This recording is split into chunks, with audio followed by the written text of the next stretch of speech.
ननकाना साहब में महफिल पाक का एहतमाम किया गया। महफिल पाक का आगाज़ तिलावत कलाम पाक से किया गया। महफिल में तिलावत कलाम पाक को खिताब की सआदत इमाम मस्जिद हाफिज़ अब्दुल वहीद ने हासिल की। नकाबत के फ़राइज़ मोहम्मद कमर शहबाज चिश्ती ने सर अंजाम दिए, जबकि ननकाना साहब के मुमताज़ नात ख्वां साहबजादा पीर नज़र मीरा सर्रे परस्त आला आस्ताना आलिया साहब वाला और राजा मुजफ्फर सना खानी की। महफिल के दौरान 370 सरदार वाला की फ़ज़ाएं नारा रिसालत, नारा तकबीर, दुरूद व सलाम से गूंजती रही। महरूम की मग़फ़िरत और बुलंदी दर्जात के लिए दुआ की गई।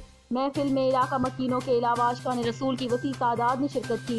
महफिल के इख्तिताम पर आने वाले शुरका के लिए खाने का इंतजाम भी किया गया। रिपोर्टर महर अब्दुल गफूर, मोरखंडा, ननकाना साहब।